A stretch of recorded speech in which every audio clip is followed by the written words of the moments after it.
يا وجيه الدين والكرم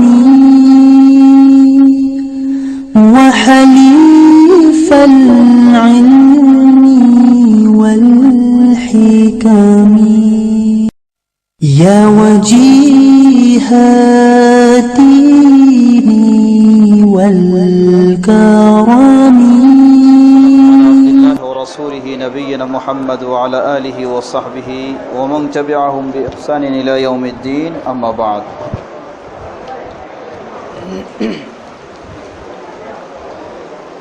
আল্লাহ সুবহানাহু ওয়া তাআলার বিশেষ তৌফিকে সালাতুল জুমআ আদায়ের পরে আবার আমরা কিছু জানার উদ্দেশ্যে প্রশ্ন উত্তর পর্বে সমবেত হচ্ছি। কোরআন সুন্নাহর আলোকে কিছু জেনে যেন আমরা উপকৃত হতে পারি, আল্লাহ সুবহানাহু ওয়া তাআলার কাছে সেই প্রার্থনা রেখেই আমরা আমাদের আলোচনা শুরু করতে যাচ্ছি। সকলকে একটু অনুরোধ জানাচ্ছি, যেহেতু ভিতরে সকলের জায়গা হবে না, তাই যে যেখানে জায়গা পান সেখানেই বসে যান। যিনি যেখানে জায়গা পাচ্ছেন সেখানেই বসবেন, এই অনুরোধ জানাচ্ছি।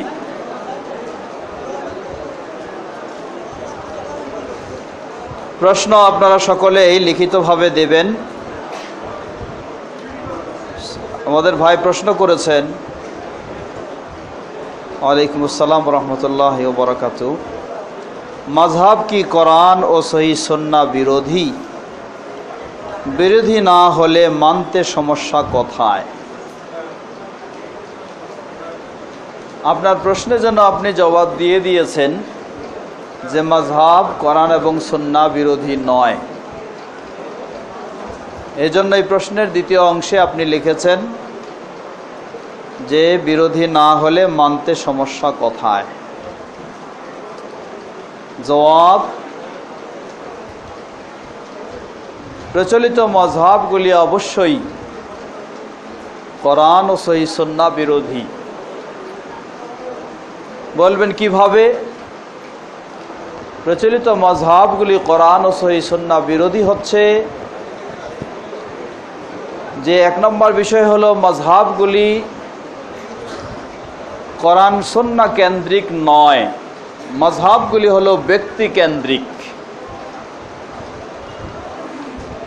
ইসলামের কোনো বিষয় যখনই আল্লাহ এবং তার রাসূল ব্যতীত অন্য কোনো ব্যক্তি কেন্দ্রিক কোনো বিষয় হয়ে থাকবে,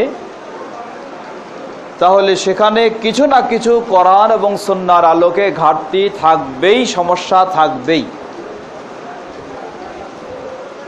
সুতরাং এই মাযহাবগুলি যেহেতু ব্যক্তিকেন্দ্রিক,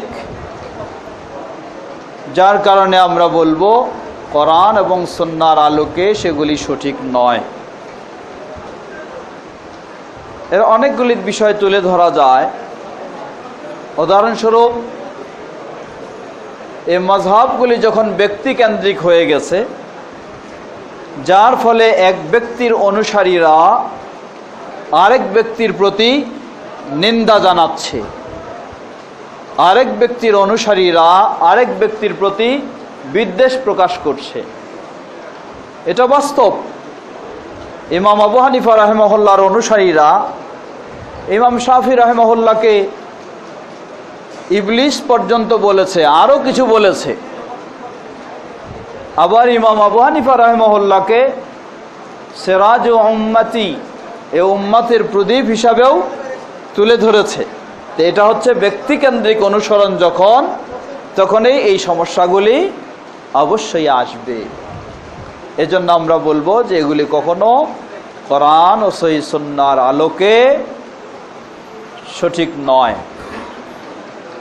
দ্বিতীয় বিষয় বলবো, একজন মুসলিম যখন মারা যায়, মৃত্যুর পরে আমরা সবাই জানি কবরে কয়েকটি প্রশ্ন করা হয়। প্রথম প্রশ্ন হলো মান রব্বুকা, তোমার রব কে? দ্বিতীয় প্রশ্ন হলো ওয়ামা মাযহাবুকা, তোমার মাযহাব কি? তাই না? হ্যাঁ, এটা না? দ্বিতীয় প্রশ্ন হলো ওয়ামা দীনুকা, তোমার দিন কি? তাহলে তোমার দিন কি যেখানে প্রশ্ন, সেখানে তোমার মাযহাব কি নিয়ে এত বাড়াবাড়ি কেন? হতে হবে দিন নিয়ে কথা, হবে না মাযহাব নিয়ে কথা। আর দিন মানেই কোনো একক ব্যক্তির অনুসরণ নয়, দিন মানেই হলো আল্লাহ এবং তার রাসূল মুহাম্মদ সাল্লাল্লাহু আলাইহি সাল্লামের অনুসরণ।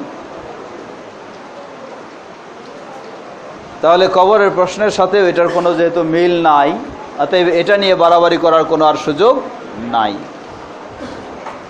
তৃতীয় প্রশ্ন আসবে ওয়ামান হাদার রাজুল, এই ব্যক্তিটা কে? জবাব, তিনি হলেন হয় ইমাম আবু হানিফা অথবা ইমাম শাফি অথবা ইমাম মালিক অথবা ইমাম আহমদ, নাকি? হ্যাঁ, সেই ব্যক্তিটাই হবেন মুহাম্মদুর রাসূলুল্লাহ সাল্লাল্লাহু আলাইহি ওয়াসাল্লাম, আব্দুল্লাহ ওয়া রাসূলুহু, আল্লাহর বান্দা এবং তার রাসূল।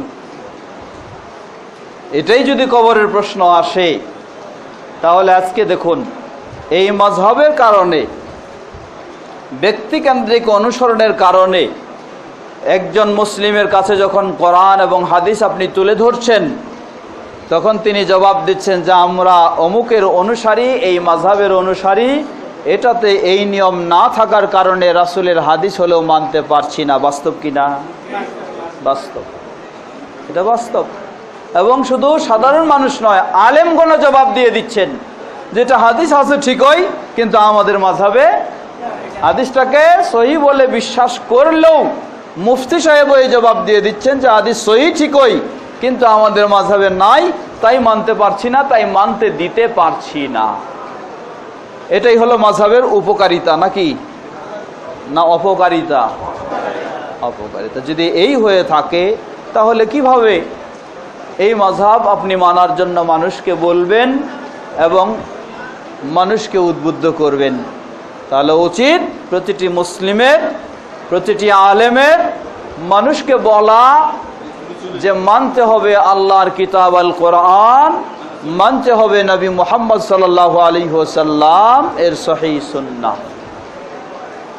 আলেম যারা রয়েছেন, ইমাম আবু হানিফা রাহিমাহুল্লাহ বলেন, ইমাম মালিক বলেন, ইমাম শাফিঈ বলেন, ইমাম আহমদ বিন হাম্বল রাহিমাহুমুল্লাহ জামিআ বলেন, আরও যে কেউ বলেন, যারা কোরআন সুন্নাহর চর্চা করেছেন, দ্বীনের সেবা দিয়েছেন, আমরা অবশ্যই তাদেরকে সম্মানের সাথে স্মরণ করব, তাদের জন্য আমরা দোয়া করব, তারা যে অবদান যেভাবে রেখেছেন। কিন্তু এটা কখনো নয় যে তাদের এককের অন্ধ অনুসারী হয়ে যাব, এটি কখনো ইসলামের নিয়ম নয়। আল্লাহু তাআলা আ'লাম।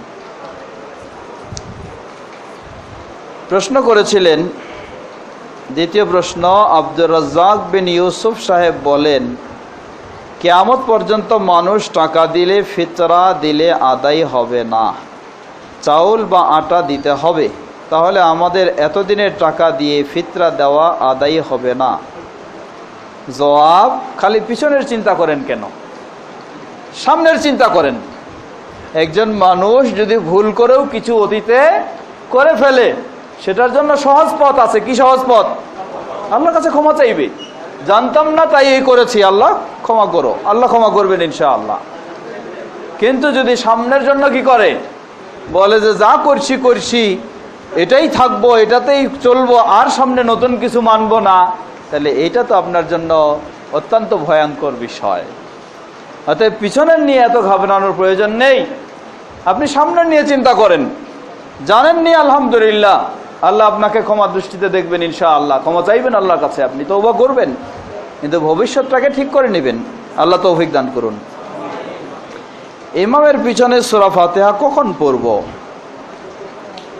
অমুক বলেন যে ইমামের পড়া শেষে পড়বেন, অন্যজন বললেন যে ইমামের পিছন পিছন পড়বেন। কোনটা ঠিক? জবাব, দুটাই ঠিক। যদি ইমামের সূরা ফাতিহা পড়ার পরে আপনি সূরা ফাতিহা পড়ার মতো সুযোগ পান তাহলে পড়বেন, আর যদি সুযোগ না থাকে তাহলে ইমামের প্রতিটি আয়াতের সাথে সাথে আপনি পড়বেন। আয়াতের সাথে সাথে নয়, আয়াতের পরে পরে 2 আয়াতের স্পেসের মাঝেই আপনি পড়বেন, যেটি ইমাম আব্দুল্লাহ ইবনে মুবারক রাহিমাহুল্লাহ এই বিষয়ে বলেছেন। আর আবু হুরায়রা রাদিয়াল্লাহু আনহু যেভাবে জবাব দিয়েছেন, তাকে যখন জিজ্ঞাসা করা হলো ওয়াইদা কুন্না ওয়ারা আল ইমাম, সহিহ মুসলিমের হাদিস, ইমামের পিছে যখন থাকবো তখন কি করব? আবু হুরায়রা রাদিয়াল্লাহু আনহু জবাব দিলেন, ইকরা ফি নাফসিক, তুমি নিজে নিজে পড়তে থাকো। এর মানে ইমামের পিছনে থাকলে সেই সময়ে পড়তে বললেন আপনাকে। এখানে আরেকটি বিষয়, যে সূরা ফাতিহা পড়ার পর ইমাম কিছু বিরতি দেবেন, তারপর অন্য সূরাতে যাবেন। এই বিরতির বিষয়টি নিয়ে কিছু কথা রয়েছে। রাসূল সাল্লাল্লাহু আলাইহি ওয়াসাল্লামের সালাতে সাক্তা মানে কিছুক্ষণ আওয়াজ বন্ধ করে নিস্তব্ধ থাকা। মনে মনে তিনি পড়তে পারেন কিন্তু আওয়াজ বন্ধ থাকবে, এটাকে সাক্তা বলা হয়, ওই হাদিসে বলা হয়েছে। এই সাক্তা 3টা পাওয়া যায়।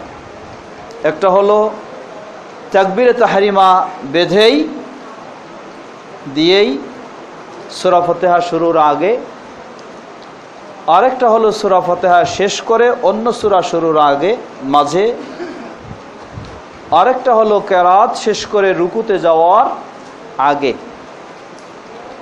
এই 3টার মাঝে প্রথম এবং শেষটা সহিভাবে প্রমাণিত, দ্বিতীয়টার মাঝে দুর্বলতা রয়েছে।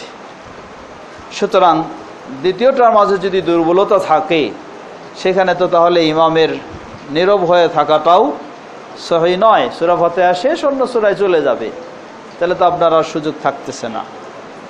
এখন যদি আপনি সুযোগ পান যে ইমাম সাহেব কেরাত শেষ করে রুকুতে যাওয়ার আগে সেখানেও কিছুটা বিরতি দেবেন, এমনটা যদি আপনি সুযোগ পান তাহলে সেখানে পড়তে পারেন, অসুবিধা নেই। কিন্তু সেই সুযোগ পাবেন কি না, আপনি তো যেই ইমামের পিছনে নিয়মিত পড়েন সেখানে আপনি জানবেন। যদি সেই সুযোগ না থেকে থাকে তাহলে ইমাম কেরাত শেষ করে রুকুতে চলে গেলেন আর আপনি দাঁড়ায় সূরা ফাতিহা পাঠ করতে থাকবেন, ইমাম সাহেব রুকু থেকে উঠে যাবে, আপনি এখনও পাঠ করতেই আছেন, তাহলে আপনার সালাতেই বাতিল হয়ে যাবে। এজন্য সেই সুযোগটি নেই। যদি ওই ধরনের কেউ সুযোগ থাকে সেখানে পড়তে পারেন, না হলে ইমামের প্রতিটি আয়াতের ফাঁকে ফাঁকেই পড়বেন। আল্লাহু তাআলা আলাম। প্রশ্ন করেছেন, জুমার দিনে খুতবা চলাকালীন সময়ে মুসল্লিদের ঘাড় ডিঙ্গিয়ে সামনে যাওয়াতে কি কোনো বাধা আছে? জবাব, শক্ত বাধা আছে, খালি বাধা না, বরং কেউ যদি যায় তার জুমার ফজিলত বাতিল হয়ে যাবে। এজন্য তবে এখানে 2টি দিক। একটি হলো নিয়ম হচ্ছে যেখানে আপনি জায়গা পাবেন সেখানেই 2 রাকাত সালাত আদায় করে বসে যাবেন। মানুষকে ফেরে ফেরে ঘাড় ডিঙ্গিয়ে সামনে যাওয়া নিষেধ করা হয়েছে। যেতে পারে শুধুমাত্র ইমাম, যেতে পারে শুধুমাত্র ইমাম। হয়তো বলবেন তার দলিল কি? ইমামের যে যাওয়ার অনুমতি আছে তার দলিল কি? সবারই তো দলিল চাওয়া অভ্যাস আছে, তাই না? দলিল, রাসূল সাল্লাল্লাহু আলাইহি ওয়াসাল্লাম যিনি খুতবা দিতেন জুমার, তিনি আগেই এসে জুমায় বসে থাকতেন না। খুতবার সময় হলে তার ঘর থেকে বের হয়ে এসে তিনি মেম্বারে দাঁড়াতেন। তাহলে খতিবের জন্য উত্তম হচ্ছে খুতবার সময় হলে তিনি তার ঘর থেকে বের হয়ে এসে মেম্বারে দাঁড়াবেন। এটা হলো রাসূল সাল্লাল্লাহু আলাইহি ওয়াসাল্লামের সুন্নাহ। তো এই সুন্নাহ যদি কোনো খতিব পালন করতে চায়, রাসূল সাল্লাল্লাহু আলাইহি ওয়াসাল্লামের ঘর ছিল এই কোনায়, তাই এই দিক থেকে সহজে আসতে পারতেন। এখন এখানকার খতিবের ঘর তো আর এখানে নাই, তিনি কোন দিক থেকে আসবেন? তাকে অবশ্যই কি করতে হবে? এই দিক থেকে আসতে হবে। এই জন্য শুধু তার অনুমতি রয়েছে, অন্য মুসল্লিদের অনুমতি নাই। আল্লাহু তাআলা আলাম।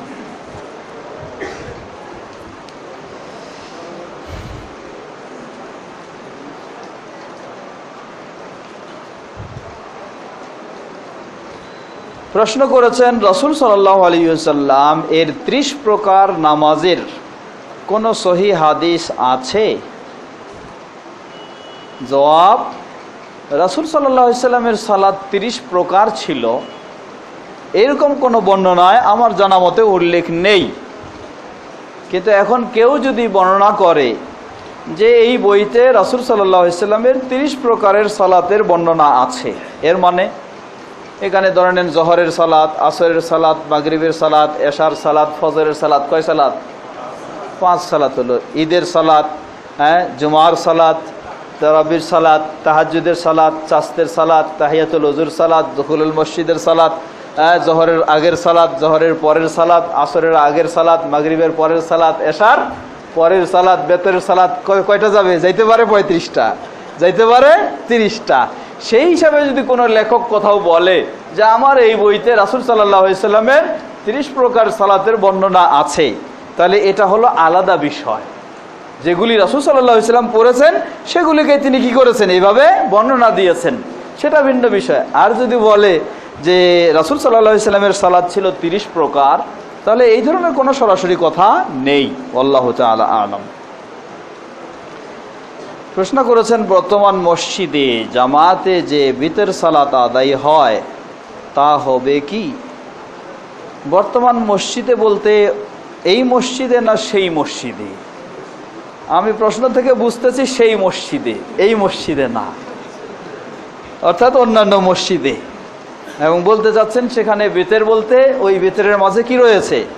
2 রাকাত পরে একটা বৈঠক দেওয়া হয়, তারপরে আবার উঠে আরেক রাকাতের জন্য সূরা ফাতিহা অন্য সূরা পড়ে নতুন করে আবার তাকবীর বাঁধা হয়। এই কথাই হয়তো প্রশ্নকারী জিজ্ঞাসা করেছেন। জবাব, যেহেতু আল্লাহ রাসূল সাল্লাল্লাহু আলাইহি ওয়াসাল্লাম থেকে উম্মুল মুমিনিন আয়েশা রাদিয়াল্লাহু আনহা বর্ণনা করছেন যে রাসূল সাল্লাল্লাহু আলাইহি ওয়াসাল্লাম 3 রাকাত বেতের পড়লে তিনি 2 রাকাতের পরে বসতেন না, শেষ বৈঠকেই শুধু করতেন, তাহলে সেই বৈঠকের বর্ণনাটি সহিহ নয়, এটা একটা ভুল। আর বেতরের যে পদ্ধতি সেটাও কিছুটা ভুল রয়েছে। এই কারণে আমরা বলবো অবশ্যই সেই পদ্ধতির মাঝে ত্রুটি রয়েছে, ভুল রয়েছে। তাই বেতের সালাত আপনাকে জামাতে পড়তেই হবে এমন নয়, বরং এটি আপনি বাসায় গিয়ে পড়লেন, সেটাই আপনার জন্য সুন্দর হবে। আল্লাহু তাআলা আ'লাম। প্রশ্ন করেছেন যে সকল মসজিদ 20 রাকাত সালাত তারাবি আদায় করা হয়, আমরা কি 20 রাকাত আদায় করব না 8 রাকাত করব? জবাব, যেই মসজিদগুলিতে 20 রাকাত আদায় করা হয় এবং দাবি করা হয় এটাই রাসূলের সুন্নাহ, তাহলে এটি অবশ্যই বেদাত হবে। তাহলে সেই নিয়তের সাথে, সেই আমলের সাথে, সেই প্রচলনের সাথে আপনি কখনো সাদৃশ্য স্থাপন করতে পারেন না। তো এই জন্য বলবো আমরা যে সেখানে আপনি 8 হোক বা 10 হোক, 10-এর পরে বিরতি দেয়, 10 পরে আপনি চলে আসলেন, পরে আপনি বেতের করলেন। আর যদি মসজিদে নববীতেও যেমন সেখানে 20 হচ্ছে, মক্কায় কাবায় হচ্ছে 20, সেখানে তারা কখনো 20 পড়া রাসূল সাল্লামের সুন্নাহ বা এটার পরে ইজমা হয়ে গেছে এই ধরনের বিশ্বাস তাদের কখনো নেই, এই চিন্তা তাদের নেই। তাদের দৃষ্টিকোণ হলো অন্য একটি হাদিস। আল্লাহ রাসূল সাল্লাল্লাহু আলাইহি ওয়াসাল্লাম বলেন, সালাতুল লাইলি মাসনা ওয়া মাসনা, রাতের সালাত 2 করে। সেই দৃষ্টিকোণ থেকে তারা বেশি পড়াটা জায়েজ মনে করেন। তো ওই জায়েজ মনে করার সাথে কেউ যদি এক হয় তাতে তাকে আমরা বড় ধরনের বাধা দিচ্ছি না এবং বেদাত বলছি না। তবে আমরা বলবো সেখানেও 10 পরে ইমাম চেঞ্জ হয়, আপনি কি করলেন? এক ইমামের পিছনে পরে আপনি চলে আসলেন। আল্লাহু তাআলা আ'লাম। প্রশ্ন করেছেন সালাতে শেষ রাকাতে মনে হলে একটি সেজদা কম হয়েছে, তার মাসআলা কি? জবাব, সালাতের শেষ রাকাতে যদি আপনার মনে হয় পূর্বের কোনো রাকাতে, শেষ রাকাতে যদি মনে হয় যে সেই শেষ রাকাতের বৈঠকে মনে হচ্ছে, শেষ বৈঠকে মনে হচ্ছে এই রাকাতে একটা সেজদা কম হয়েছে, তাহলে আপনি সাথে সাথে তাকবীর দিয়ে আরেকটি সেজদা দিয়ে দিবেন, দিয়ে আপনি আত্তাহিয়াত দরুদ পাঠ করে তারপর সহ সেজদা দিয়ে সালাম ফিরাবেন।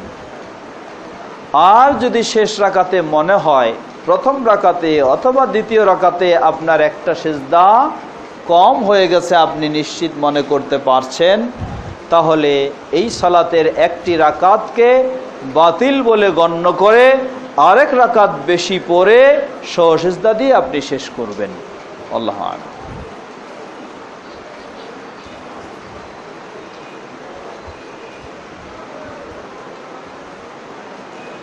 প্রশ্ন করেছেন অনর্থক ছবি তোলা ও ভিডিও করার বিষয়ে কিছু বলবেন। জবাব, অনর্থক ছবি তোলা ও ভিডিও করা জায়েজ নেই।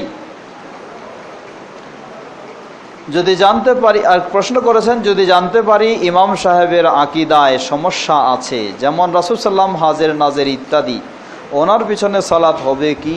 জবাব, যদি জানতে পারেন এই ব্যক্তির এই ধরনের আকীদা, জানার পরে কোনো বিজ্ঞ যোগ্য ব্যক্তির মাধ্যমে যদি তার এই সংশয় দূর করার আপনি চেষ্টা করতে পারেন এবং দূর করার ব্যবস্থা নেন, তাহলে যদি সংশোধন হয় আলহামদুলিল্লাহ, অসুবিধা নেই, তখন তো পড়বেন। যদি সংশোধন না হয়, বরং তিনি সঠিক দলিলগুলিকে অস্বীকার করতে চান এবং গজামিল বাতিল দলিল দিয়ে টিকে থাকতে চান, তার এই বাতিল বিশ্বাসের উপরে অটল থাকতে চায়, তাহলে এরপরে আপনি বাদ দিবেন, এর আগে নয়। আল্লাহ তাআলা আলাম।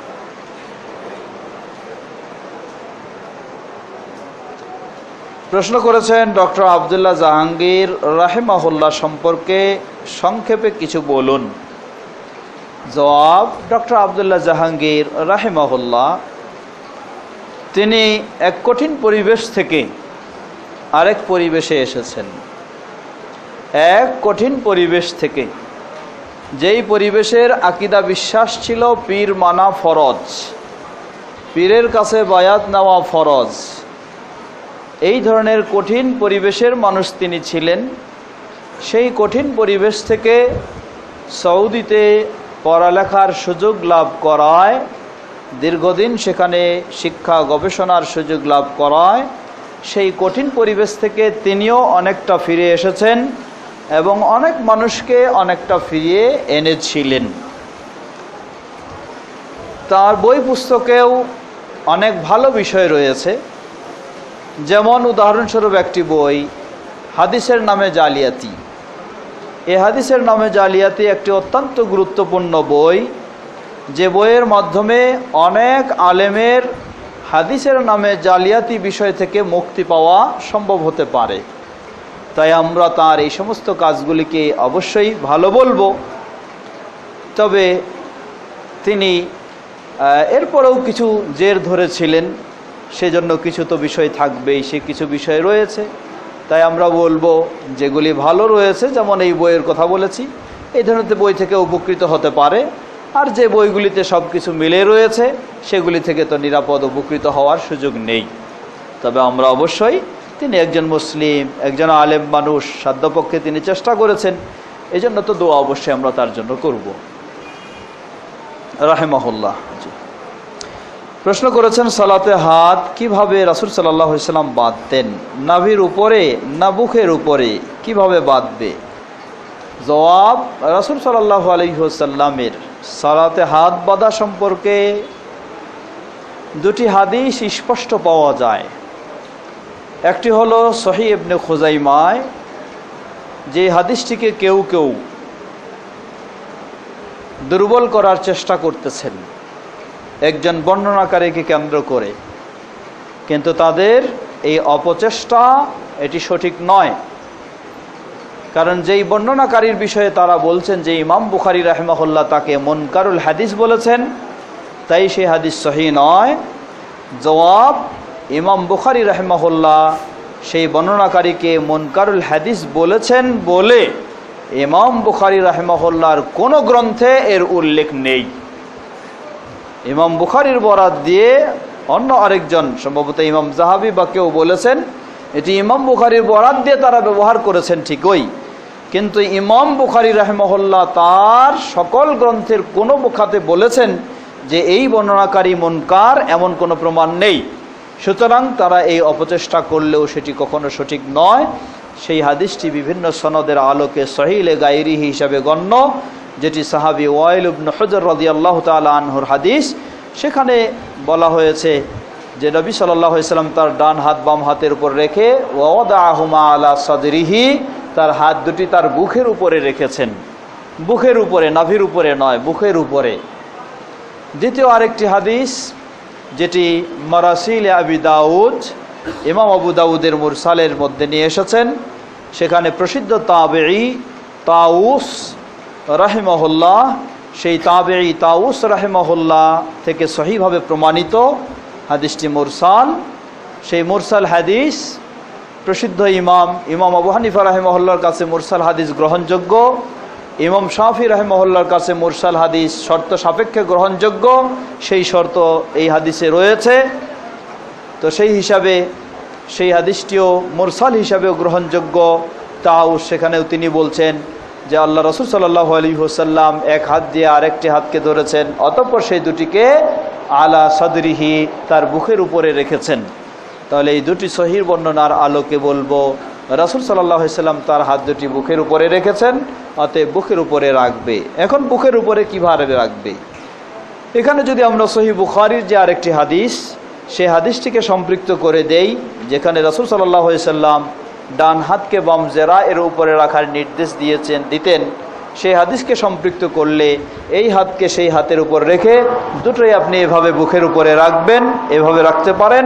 অথবা এই ডান হাতের এই অংশটুকুকে এই বাম হাতের এই অংশের উপর রেখেও আপনি বুকের উপরে রাখতে পারেন। অথবা ডান হাত দিয়ে বাম হাতকে এভাবে ধরেও আপনি এভাবেও দুটি বুকের উপরে রাখতে পারেন।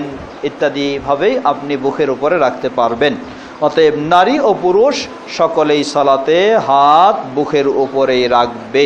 আল্লাহু তাআলা আলাম। নামাজে এমনভাবে দাঁড়াতে বলা হয়েছে যেন আল্লাহকে দেখতে পাও। তা যদি সম্ভব না হয়, অন্তত আল্লাহ আমাকে দেখতে পায়। প্রশ্ন হলো, আল্লাহকে দেখা কিভাবে সম্ভব? জবাব,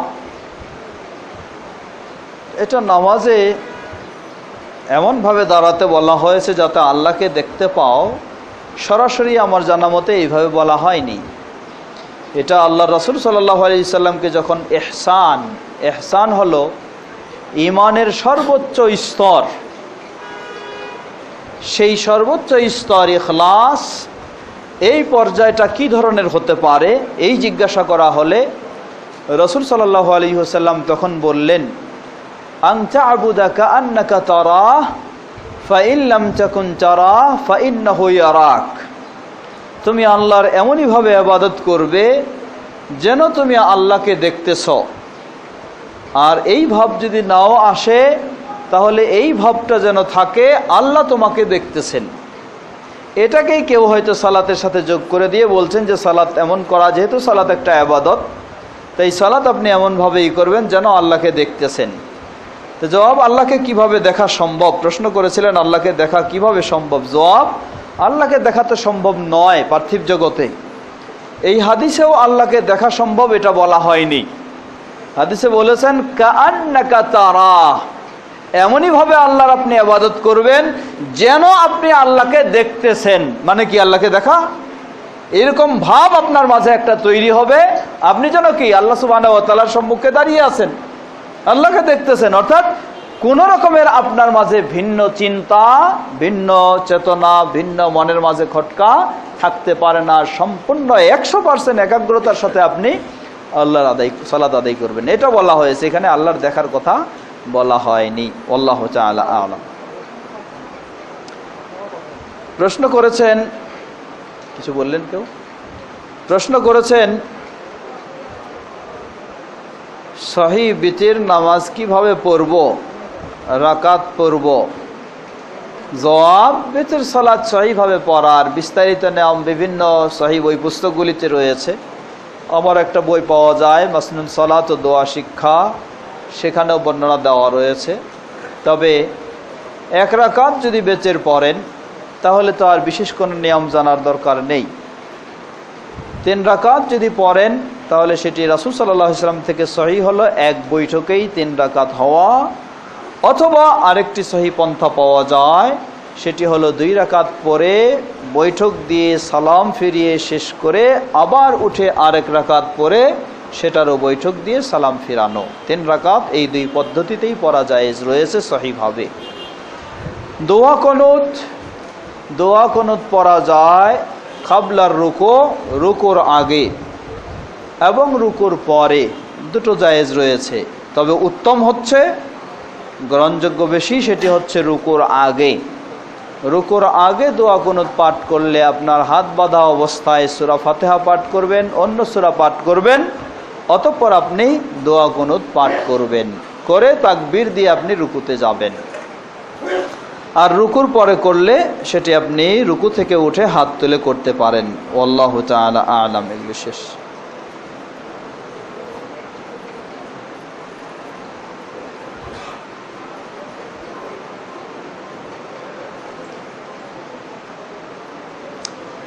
প্রশ্ন করেছেন, সব মসজিদে সহিহ সুন্নাহ অনুযায়ী সালাত পড়া যায় না, এক্ষেত্রে কি করণীয়? জবাব, বাস্তব কথা, এক্ষেত্রে করণীয় জামায়াতের সাথে যেগুলি সালাত আদায় করতে হয়, পৃথকভাবে যদি জামায়াতের ব্যবস্থা না থাকে তাহলে অবশ্যই আপনাকে জামায়াতের সাথে সালাত আদায় করার চেষ্টা করতে হবে কয়েকটি শর্ত সাপেক্ষে। প্রথম শর্ত হলো, যদি মসজিদ কবরের না হয়, সেই মসজিদে কবর রয়েছে এমন যদি মসজিদ না হয়, কবর মুক্ত মসজিদ হয়, কবরযুক্ত মসজিদ হলে সেই মসজিদে যাবেন না, কবর মুক্ত মসজিদ হলে যাবেন। দ্বিতীয় শর্ত হলো, যেই ইমামের পিছে সালাত আদায় করবেন সেই ইমামকে যদি মুসলিম বলা যায়, অর্থাৎ সে প্রকাশ্য কবর পূজারী মাজার পূজারী নয়, তার মাঝে বিভিন্ন ভুল ত্রুটি রয়েছে, কিন্তু প্রকাশ্য কবর পূজারী মাজার পূজারী নয়, তাহলে তার পিছনে সালাত আদায় জায়েজ হবে। এই দলিলের আলোকে সহিহ বুখারীর হাদিস, রাসূল সাল্লাল্লাহু আলাইহি ওয়াসাল্লাম বলেন, ইউসাল্লুকুম ফাইন আসাবু ফালাকুম ওয়া লাহুম ওয়া ইন আখতাউ ফালাকুম ওয়া আলাইহিম। এমন এমন ইমামেরা তোমাদের ইমামতি করবে, সালাত পড়াবে, যদি তারা সুন্দরভাবে শুদ্ধভাবে সালাত পড়ায় এবং তাদের পিছনেও তোমরা শুদ্ধভাবে পড়বে, তাহলে তারাও পূর্ণ সওয়াব পাবে, তোমরাও পূর্ণ সওয়াব পাবে। আর যদি সেই ইমামেরা ত্রুটি করে, শুদ্ধভাবে পড়াচ্ছে না, যার ফলে সেই মুক্তাদি তার পিছনে সঠিকভাবে পড়ার চেষ্টা করলেও আল্লাহ রাসূল সাল্লাল্লাহু আলাইহি ওয়াসাল্লাম বললেন, তোমাদের জন্য পূর্ণ সওয়াব রয়েছে, আর ইমামের ত্রুটির কারণে ইমাম অপরাধী হবে, ইমাম গুনাহগার হবে। তাহলে এই হাদিস বলে দিচ্ছে, ইসলামে যেহেতু জামায়াতের অত্যন্ত গুরুত্ব দেওয়া হয়েছে, সুন্দরভাবে সালাত আদায় করার পৃথক কোনো জামায়াতের ব্যবস্থা না থাকলে এই শর্ত সাপেক্ষে আপনি মসজিদের জামাতে অংশগ্রহণ করতে পারবেন। আল্লাহু তাআলা আ'লাম। প্রশ্ন করেছেন, এক সফরে একাধিক উমরা করা যাবে কি না, একটু ব্যাখ্যা করে বলবেন। জবাব, রাসূল সাল্লাল্লাহু আলাইহি ওয়াসাল্লাম ও সাহাবায়ে কেরামদের সুন্নাহ অনুযায়ী এক সফরে একাধিকবার উমরা করার নিয়ম পাওয়া যায় না। অর্থাৎ আপনি গেলেন উমরার উদ্দেশ্যে, আপনি উমরা পালন করলেন, উমরা পালন করার পর থাকলেন, আবার দেখলেন যে মসজিদে আয়েশায় মানুষেরা গিয়ে পাইকারি উমরা করতেছে। পাইকারি উমরা বুঝেন, সকালে একটা, বিকালে একটা, সন্ধ্যায় আর একটা শ্বশুরের পক্ষ থেকে, একটা শাশুড়ির পক্ষ থেকে, একটা অমুকের পক্ষ থেকে এই পাইকারি উমরা করছে। এটি সম্পূর্ণ নিষিদ্ধ, এটি বেদাত অবশ্যই। তো যতক্ষণ আপনি মক্কায় অবস্থান করবেন আপনার একটা উমরায় যথেষ্ট আর নয়, সুযোগ পেলে আপনি বারবার শরীয়ত সম্মত সেই তাওয়াফ করবেন, যেটি অত্যন্ত ফজিলতপূর্ণ।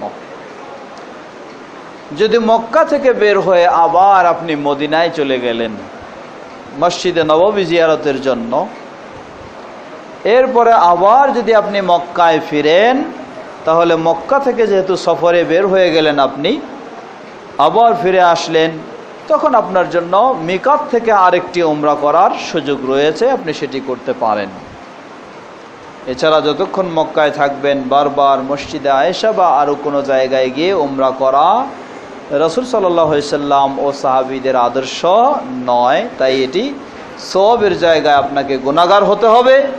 অতএব কষ্ট করে সেখানে গিয়ে গুনাহ হতে পারে এমন আশঙ্কাজনক কাজ বর্জন অবশ্যই করতে হবে। আর সওয়াবের কাজ তো প্রচুর রয়েছে, সেগুলি আপনি করবেন, সেটাই একজন মুসলিমের কর্তব্য। আল্লাহু আ'লাম।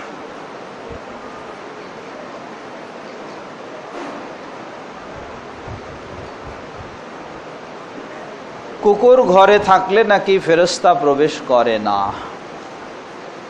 রাসূল সাল্লাল্লাহু আলাইহি সাল্লাম বলেন, ইন্নাল মালাইকা লা তাদখুলু বাইতান ফীহি কালবুন, যেই ঘরে কুকুর থাকে সেই ঘরে ফেরেশতারা প্রবেশ করে না। ফেরেশতারা প্রবেশ করে না বলতে কি, মালাকুল মউত যে জান কবজ করবে সেটা প্রবেশ করবে না এমন না। ঘরে কুকুর রেখে দেবেন যেন জান কবজ করতে না পারে, এই সুযোগ নাই। আবার মালাকুল মউত যেখানে হোক কি কুকুর রাখেন আর মুকুর রাখেন, ঠাকুর রাখেন, যাই রাখেন, সেখানে গিয়ে করবেই কবজ। এটা হলো রহমতের ফেরেশতা, যারা তারা প্রবেশ করবে না। কুকুর পালন করা কি? জবাব, কুকুর পালন করা বর্তমান সমাজেও এর দুটো দিক রয়েছে। একটা হলো প্রয়োজনের তাগিদে, আরেকটা হলো খ্রিস্টানদের অনুসরণ করে। একটা হলো প্রয়োজনের তাগিদে, আরেকটা খ্রিস্টানের অনুসরণ করে। রাসূল সাল্লাল্লাহু আলাইহি সাল্লামের যুগেও আল্লাহ সুবহানাহু ওয়া তাআলা কোরআনুল কারীমেও কুকুর দিয়ে শিকার করার অনুমতি দিয়েছেন শর্ত সাপেক্ষে। সেই কুকুর হতে হবে প্রশিক্ষণপ্রাপ্ত, এমন কুকুর দিয়ে শিকার করা, শিকার ধরা শরীয়তে অনুমতি দিয়েছে। কোরআনেও এর বর্ণনা আল্লাহ দিয়েছেন। রাসূল সাল্লাল্লাহু আলাইহি ওয়াসাল্লামও সেই শিকারী অর্থাৎ প্রশিক্ষণপ্রাপ্ত কুকুর ব্যবহার করার বা পাহারা দেওয়ার জন্য সেটির অনুমতি ইসলামও দিয়েছে। তাই এই প্রয়োজন যদি কারো দেখা দেয় কোথাও, তাহলে সেটি জায়েজ রয়েছে। কিন্তু বর্তমান আমাদের সমাজে বেশিরভাগ সেই প্রয়োজন নয়, এখন বেশিরভাগ প্রয়োজন দেখা দিয়েছে খ্রিস্টানদের কালচার অনুসরণ করা, নাউজুবিল্লাহ। সুতরাং এই খ্রিস্টানদের কালচার অনুকরণ করে আপনি বাড়িতে কুকুর রাখবেন, কুকুর নিয়ে চলবেন, কুকুর নিয়ে শুইবেন, কুকুর নিয়ে ঘুমাবেন, কুকুর নিয়ে খাইবেন, এটি কোনো মুসলিমের জন্য কখনো হালাল নয়। বরং এ কারণে প্রতিদিন তার সওয়াব কমতে থাকবে, তার সওয়াব ঘাটতি হতে থাকবে এবং গুনাহ হতে থাকবে। তার কোনো মুসলিমের জন্য এটা জায়েজ নেই, এটা হারাম অবশ্যই। আল্লাহু তাআলা আলাম। প্রশ্ন করেছেন, সৌদি আরবের সাথে ঈদ পালন করলে ঈদ হবে নাকি? জবাব, সৌদি আরবের সাথে এই দেশের মুসলমানেরা ঈদ পালন করলে বিশৃঙ্খলা হবে, ঈদ হবে না। বিশৃঙ্খলা হবে, ঈদ হবে না। এটা আমার কথা শুধু নয়, সৌদি আরবের প্রসিদ্ধ মুফতি, ফতোয়া বোর্ড, তাদের কথা। সৌদি আরবের সাবেক মুফতি, বিশ্বসেরা শ্রেষ্ঠ আলেম আল্লামা শেখ ইবনে বাজ রাহিমাহুল্লাহ, শেখ ইবনে উসাইমিন রাহিমাহুল্লাহ, তাদের ফতোয়া স্বয়ং বাংলাদেশে যদি সৌদি নাগরিক কর্মরত থাকে, যে সৌদি দূতাবাসে, তাদের জন্য তাদের ফতোয়া হলো যে এই বাংলাদেশে সৌদি নাগরিক যারা, বাঙালি নয়, সৌদি নাগরিক, তাদেরকেও তারা শক্তভাবে নির্দেশ দিয়েছেন যে তোমাদের জন্য অপরিহার্য বাংলাদেশের মুসলমানদের সাথেই সিয়াম পালন করা এবং ঈদ পালন করা, সৌদির সাথে নয়। এটা যদি সৌদি আরবের শীর্ষ বড় আলেমদের ফতোয়া এই হয়, তাহলে আপনি সৌদি নাগরিকের জন্য যে বাংলাদেশে অবস্থান করছে, আর আপনি বাঙালি বাংলাদেশের নাগরিকের জন্য তাহলে কি ফতোয়া হইতে পারে? অতএব এটি বিশৃঙ্খলা সৃষ্টি করা, এই বিশৃঙ্খলা সৃষ্টির অনুমতি ইসলাম দেয়নি। এজন্য অবশ্যই তারা গুনাহগার হবে। আল্লাহু তাআলা আ'লাম।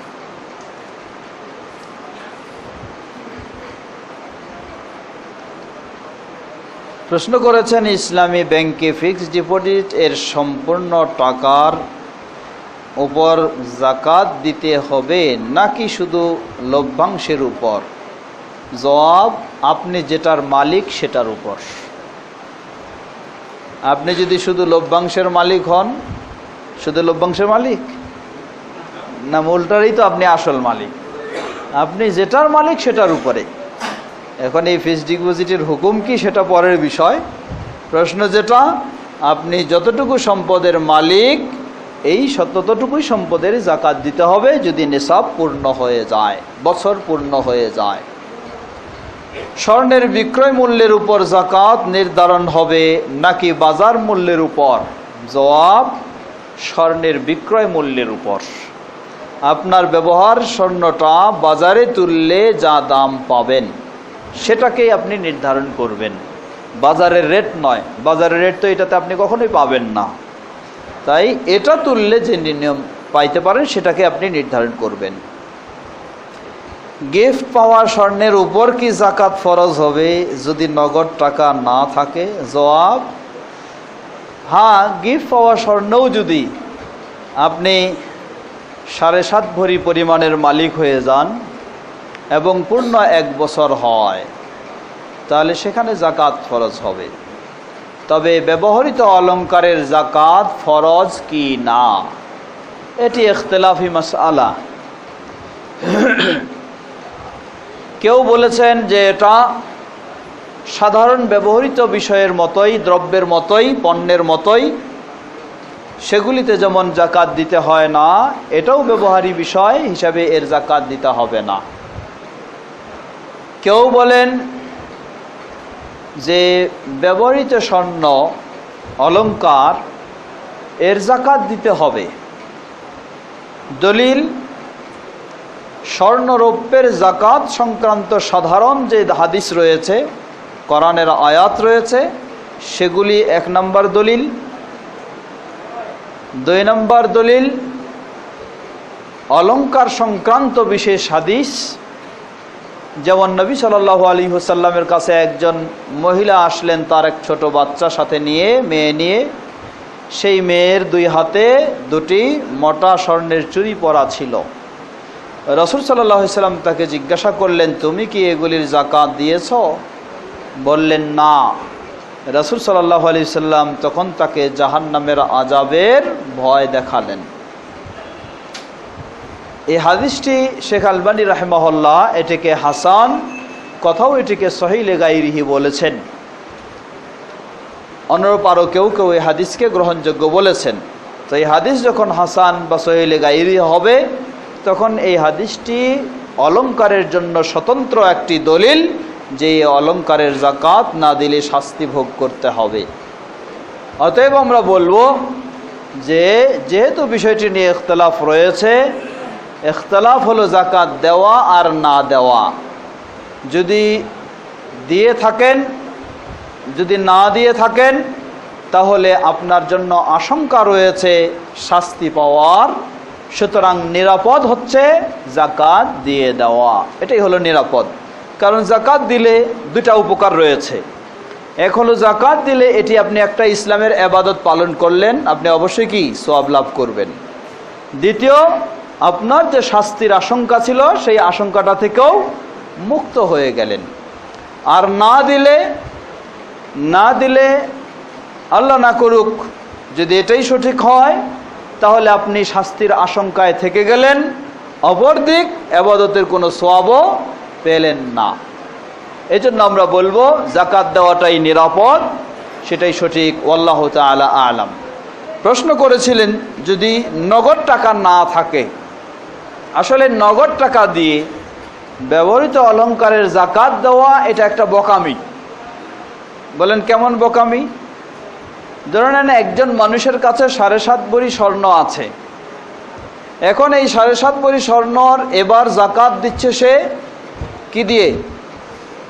টাকা দিয়ে।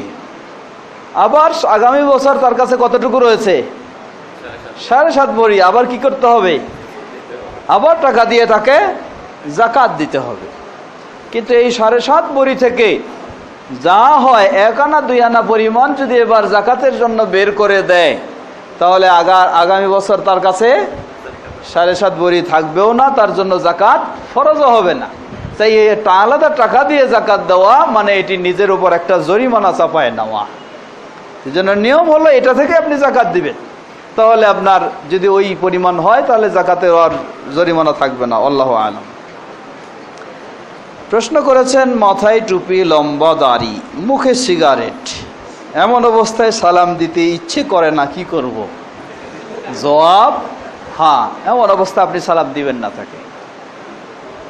তার এই অবস্থায় যেহেতু মাথায় টুপি, লম্বা দাড়ি, একজন কবর পূজারীরও আছে, মাথায় টুপি, লম্বা দাড়ি একজন চোরেরও আছে, অতএব ভালো মানুষেরও থাকতে পারে, খারাপ মানুষেরও থাকতে পারে। যেহেতু তার কাছে একটা জ্বলন্ত খারাপ আলামত পাচ্ছেন, এজন্য তারে সম্মান করবেন না। আল্লাহু তাআলা আলাম।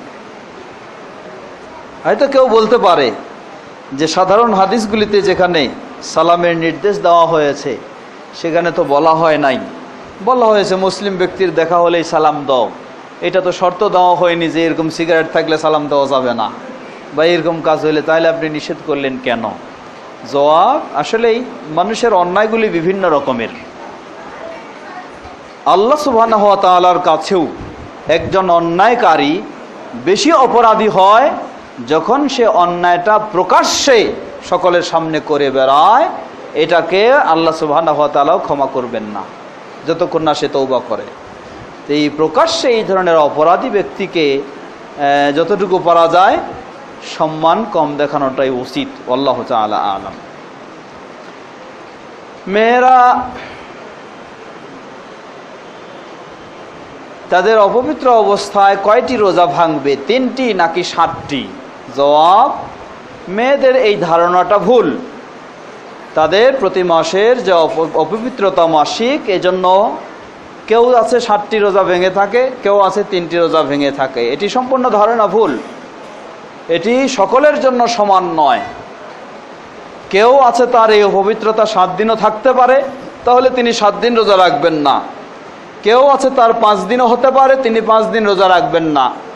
কেউ আছে তার 6 দিন হতে পারে, 6 দিন রাখবেন না। কেউ আছে তার 2 দিন হইতে পারে, 2 দিন থাকবে না। তাই এইভাবে 3 বা 7 কোনো নির্দিষ্ট সকলের জন্য সংখ্যা নয়, এটি ব্যক্তি বিশেষ।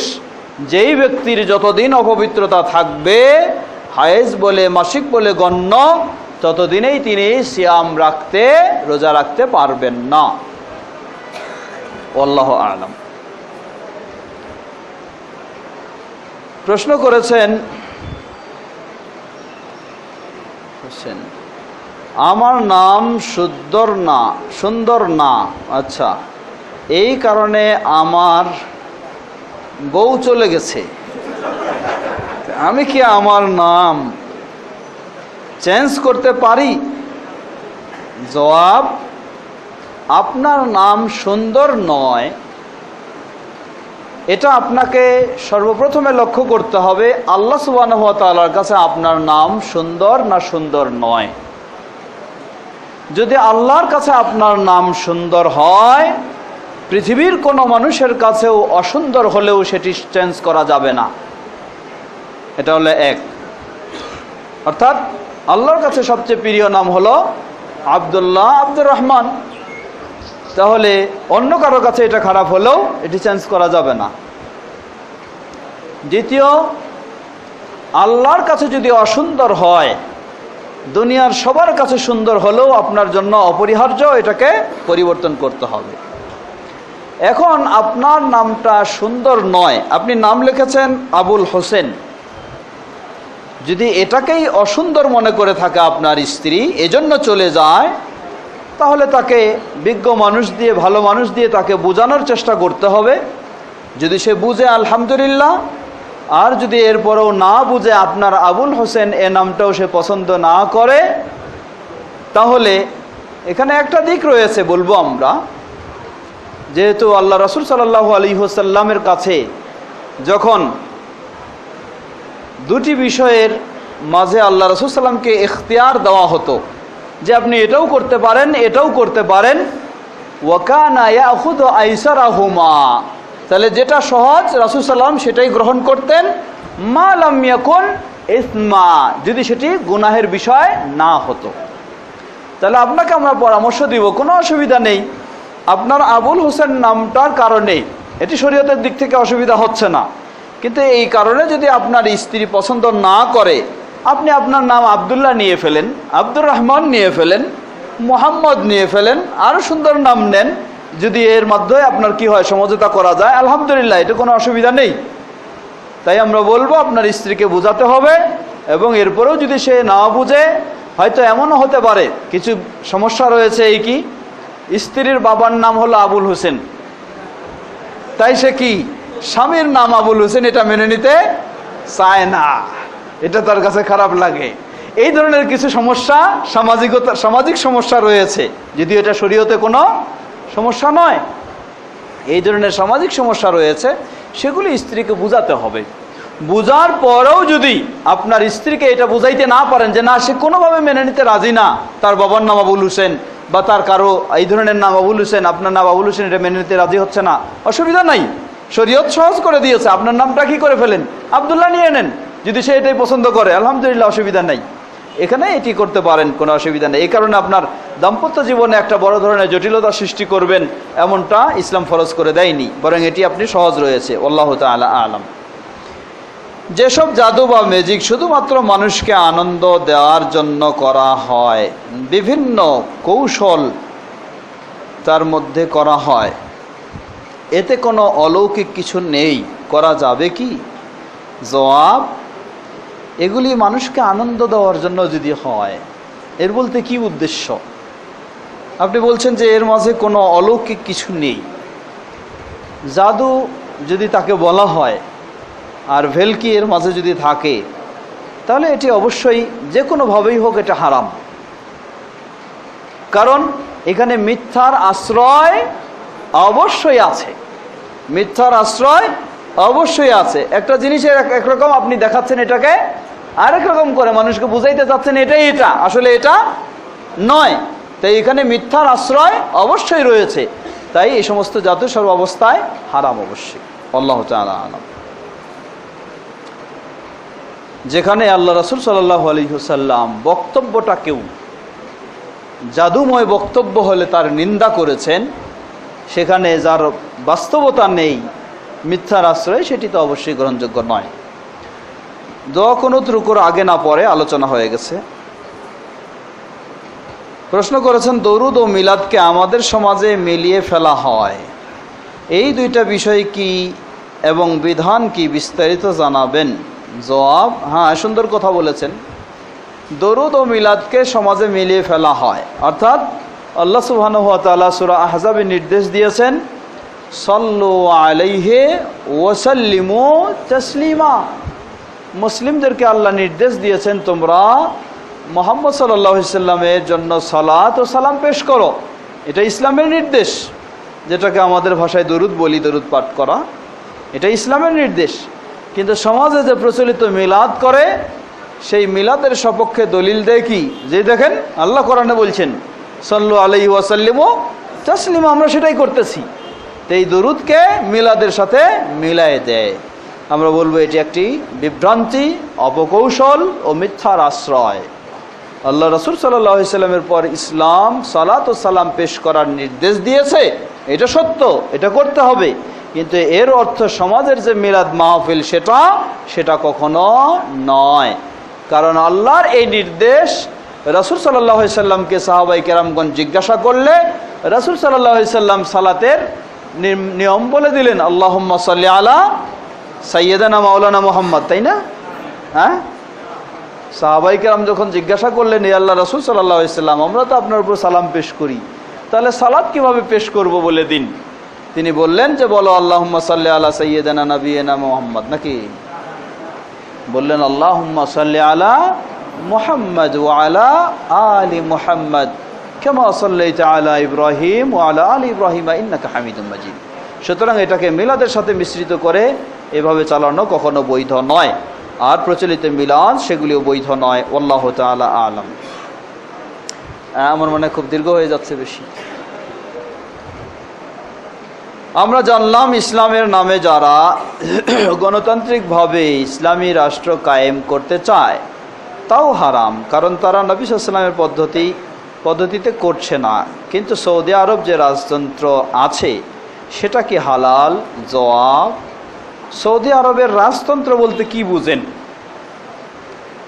সৌদি আরবের রাজতন্ত্র বলতে কি সেখানে ব্যক্তিগত রাজাদের মতামতের আলোকে দেশ পরিচালনা হয় না কোরআন সুন্নাহর আলোকে পরিচালনা হয়? জবাব, তাদের স্পষ্ট ঘোষণা তারা কোরআন সুন্নাহর আলোকে দেশ পরিচালনা করেন, তাদের ব্যক্তিগত মতের আলোকে নয়।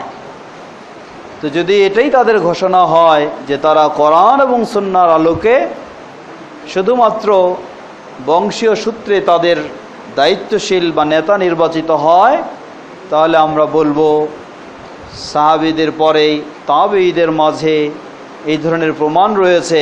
উমাইয়া বংশে, আব্বাসীয় বংশে, তাবেঈদের মাঝে উমাইয়া বংশে যে এই ধরনের বংশীয় সূত্রে নেতা নির্বাচন হওয়ার প্রমাণ পাওয়া যায়। সেই দৃষ্টিকোণ থেকে সেটি বড় জটিল বিষয় নয়। বড় জটিল বিষয় হলো কোরআন এবং সুন্নাহর আলোকে কি না। যদি কোরআন এবং সুন্নাহর আলোকে হয় তাহলে সেই বিষয়ে আপনার অন্যের সাথে কোনো তুলনা করার সুযোগ নাই। আল্লাহু তাআলা আ'লাম। প্রশ্ন করেছেন সব মসজিদে সহিহ সুন্নাহ অনুযায়ী সালাত পড়া যায় না। শেষ হয়ে গেছে মনে হয় এটা। জি, এটা নিয়ে নাও। আপনারা তো বিরক্ত হয়ে গেছেন, তাই না? অল্প কয়েকজন না বলছেন, বেশি সংখ্যক চুপ করে আছেন, এর মানে বিরক্ত হয়ে গেছেন। হ্যাঁ, যদি আপনারা বিরক্ত হন তাহলে আমি শেষ করে দিব। আমিও একটু ক্লান্ত হয়ে গেছি। আর কিছুক্ষণ চলবে, এরপরে সালাতের বিরতি, আপনারা ফ্রি হবেন ইনশাআল্লাহ।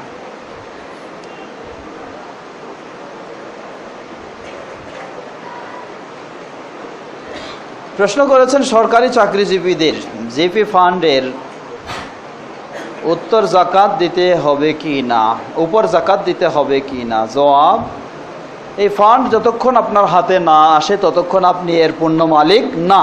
অতএব ততক্ষণ পর্যন্ত আপনার জন্য জাকাত ফরজ নয়। যখন আপনার হাতে আসবে আপনি মালিক হবেন তখন জাকাত। সরকারি চাকরিজীবীদের জিপি ফান্ড টাকা জমা করা জায়েজ কি না, কারণ এই ফান্ডে সুদ যোগ হয়।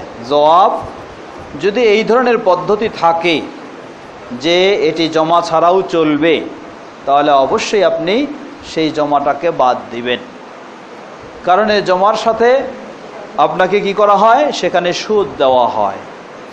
তবে নেওয়ার সময় অবশ্যই সুদের অঙ্ক যতটুকু এসেছে সেটি আপনার জন্য কখনো হালাল হবে না। আপনার বেতন থেকে কেটে কেটে যেটুকু জমা করা হয়েছে সেই পরিমাণটুকু আপনার জন্য হালাল হবে। আল্লাহু আ'লাম। রাফাল ইয়াদাইন করতে পাশের মুসল্লির যদি কোনো অসুবিধা হয় তাকে আমি কি গুনাহগার হব? প্রশ্ন করেছেন রাফাল ইয়াদাইন অর্থাৎ সালাতে রুকুর যাওয়ার আগে 2 হাত তুলতে হয়, রুকু থেকে উঠার পরে 2 হাত তুলতে হয়। এই জন্য পার্শ্বের মুসল্লির যদি কোনো অসুবিধা হয় তাহলে কি আমি গুনাহগার হব? জবাব, পার্শ্বে মুসল্লির অসুবিধা 2 ধরনের হইতে পারে। একটা হলো আপনি পার্শ্বের মানুষের প্রতি লক্ষ্য না রেখে হাতগুলোকে একেবারে ঝটপট করে বাড়ি দেওয়ার মতো করতেছেন। যদি এই ধরনের হয় তাহলে আপনি অপরাধী হবেন, পার্শ্বের মানুষকে আপনি কষ্ট দিচ্ছেন। আরেকটা যদি হয় যে পার্শ্বের মানুষ এটা আমল করে না, বিশ্বাস করে না, তাই তার এটা সহ্য হয় না, আপনি তারে কোনো হাত দিয়ে কষ্ট দিচ্ছেন না, কিন্তু এটা সে আমল করে না, বিশ্বাস করে না, তাই তার সহ্য হচ্ছে না, এই ধরনের যদি হয় জবাব, তাহলে তার এই কষ্ট পাওয়াটা গ্রহণযোগ্য নয়। এই কষ্ট পাওয়া গ্রহণযোগ্য নয়। আপনাকে সঠিকভাবে আমল করার চেষ্টা করতে হবে। আল্লাহু আ'লাম। প্রশ্ন করেছেন প্রচলিত তারাবির সালাত না পড়ে যদি নিজে নিজে সূরা তারাবি পড়লে হবে কি? জবাব, একটি গুরুত্বপূর্ণ প্রশ্ন। প্রচলিত তারাবি, প্রচলিত বলতে অন্যান্য মসজিদে যে তুফান মেলে তারাবি পড়া হয়, তুফান মিল বুঝেন তো, 20 রাকাত পড়তেই হবে। এজন্য রুকুর কোনো খোঁজ খবর নেই, সেজদার কোনো খোঁজ খবর নেই, খালি উঠার বসা উঠার বসা, আর কোরআন খতম করতেই হবে। এজন্য মন্ত্রের মতো তেলাওয়াত। এই সমস্ত সালাতের চেয়ে উত্তম নয়, বরং সেই সালাতে যাওয়াই ঠিক নয় আপনার। কারণ সেখানে গেলে আপনার রুকু সেজদা নাই, রুকু সেজদা নাই মানে সালাত নাই। এটা আপনার, এটা খেলতামাশা নয়। এই সালাতের কোনো প্রয়োজন নেই। তেলাওয়াত সেখানে কোরআন মন্ত্রের মতো পাঠ করা হচ্ছে। এই মন্ত্রের মতো তেলাওয়াত কোরআন পাঠ করার জন্য কোরআন নাজিল হয়নি, এটি নিষিদ্ধ। অতএব সেই দুই কাজেই ওখানে নিষিদ্ধ। এই নিষিদ্ধতে আপনার অংশগ্রহণ করার কোনো প্রয়োজন নেই। আপনি এশার সালাত জামাতের সাথে আদায় করে চলে আসবেন।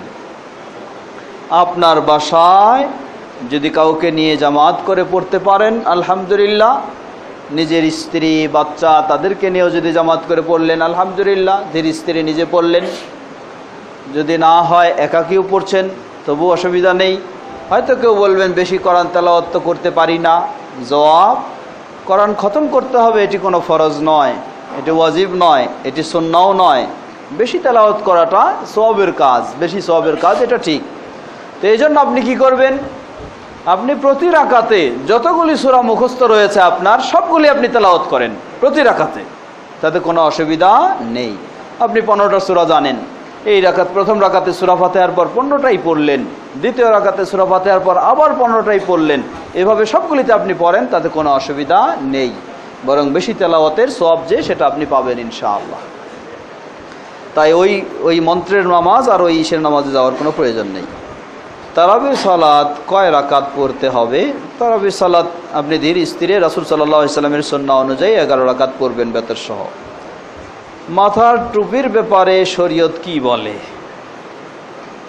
জবাব, প্রশ্নটা দুই রকম। একটা হলো মাথার টুপির ব্যাপারে শরীয়ত কি বলে, মানে মাথার টুপিটা কোন ধরনের হইতে হবে? এটা 5 কল্লি হইতে হবে না 6 কল্লি হইতে হবে? এটা গ্রিন কালারের হইতে হবে না এটা হোয়াইট কালারের হতে হবে? এটা কি গান্ধী টুপি হইতে হবে? গান্ধী টুপি বুঝেন তো, লম্বা যেটা, এটা গান্ধী টুপি হইতে হবে না এটা গোল টুপি হইতে হবে না এটা চান টুপি হইতে হবে? এটা হলো এক প্রশ্ন। দ্বিতীয় প্রশ্ন টুপি ব্যবহারের বিষয়। প্রথম প্রশ্নের জবাব যে টুপিটা কি হবে, জবাব, আপনার মাথা অনুযায়ী আপনার টুপি হবে। মাথা যদি লম্বা হয় টুপি লম্বা, মাথা যদি গোল হয় টুপি গোল।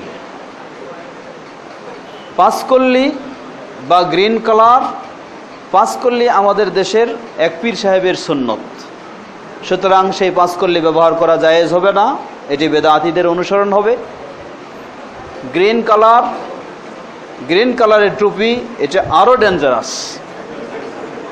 যারা রাসূল সাল্লাল্লাহু আলাইহি সাল্লামকে জীবিত বলে বিশ্বাস করে, রাসূল সাল্লাল্লাহু আলাইহি সাল্লাম সর্বত্র উপস্থিত রয়েছেন এই বিশ্বাস করে, রাসূল সাল্লাল্লাহু আলাইহি সাল্লাম নূরের তরি বিশ্বাস করে, রাসূল সাল্লাল্লাহু আলাইহি সাল্লাম গায়েব জানেন বিশ্বাস করে, এই কুফরি বিশ্বাসগুলি যারা করে তারা গ্রিন কালারের পাগড়ি এবং গ্রিন কালারের টুপি ব্যবহার করে। সুতরাং এটি জঘন্যতম অপরাধ, শিরকিদের, মুশরিকদের বলা যেতে পারে, এটি এক প্রকার মুশরিকদের আলামত। অতএব এই কালারের টুপি ব্যবহার আপনার জন্য কখনো জায়েজ নেই, কখনো জায়েজ নেই। কারণ আপনার মাথায় যদি ওই কালারের টুপি থাকে আর আমার মতো লোক যদি আপনারে দূর থেকে দেখে, মনে মনে ভাববে এই লোকটা তো এই চিন্তার মানুষ, এই লোকটা এই আকীদার মানুষ। এজন্য ভুল করেও সেই টুপি কিনবেন না। কেউ উপহার দিলেও সেটা নিজেও পরবেন না, কাউকে পরতেও দিবেন না। এই গেল দ্বিতীয়।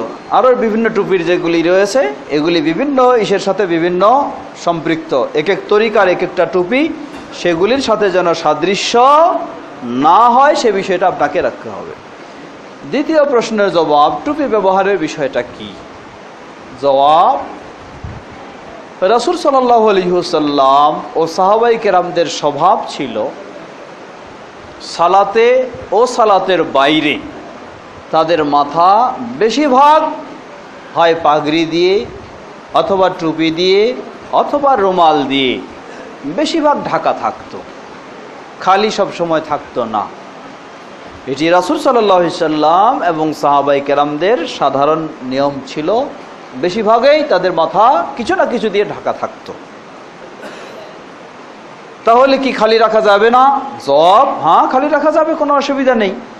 কিন্তু রাসূল সাল্লাল্লাহু আলাইহি সাল্লাম ও সাহাবায়ে কেরামদের আদর্শ হলো বেশিরভাগই মাথাটা কিছু দিয়ে ঢেকে রাখা। বিশেষ করে সালাতের পোশাক কি হবে? এখানে আমাদের এক শ্রেণীর টুপিটা অপরিহার্য করে দিয়েছেন। বলেন যে টুপি না হলে তার সালাত কি হবে? বাতিল হয়ে যাবে। এই জন্য গায়ে যদি জামা নাও থাকে, মাথায় টুপিটা আছে, সালাতে দাঁড়াইছে ঠিকই, হ্যাঁ, গায়ে জামা নাই কিন্তু মাথায় টুপিটা আছে। অনেক সময় রাস্তায় হাঁটতেও দেখবেন গা খালি, পিঠ খালি, পেট খালি, মাথায় কি টুপি আছে। এটা হলো বেশি বাড়াবাড়ি, সীমালঙ্ঘন টুপি দেওয়ার ক্ষেত্রে। আবার আরেক শ্রেণী মনে করি আমরা টুপি এটা কোনো বিষয় নয়, অতএব টুপি ছাড়া সালাত পড়াটাই হলো স্মার্টের বিষয়, হ্যাঁ, এটাই হলো বেশি। এটাও ঠিক নয়, ভুল। কেন ভুল? এই জন্যই বলবো, আপনি রাসূল সাল্লাল্লাহু আলাইহি সাল্লামের সালাতের কি পোশাক ছিল এটা আপনাকে খেয়াল করতে হবে। রাসূল সাল্লাল্লাহু আলাইহি সাল্লাম সালাতের পোশাক হিসাবে ফরজ করে দিয়েছেন নাভি থেকে হাঁটু পর্যন্ত এই অংশটুকু পুরুষের জন্য, এবং 2 কাঁধ ঢাকাটাকে অপরিহার্য করে দিয়েছেন। এটুকু ঢাকা হলো অপরিহার্য, এটুকু থাকতে হবে আপনার যদি কাপড় থাকে। অতিরিক্ত বিষয় মাথা যদি আপনার খালি থাকে সালাতের কোনো ক্ষতি হবে না, সালাত হয়ে যাবে।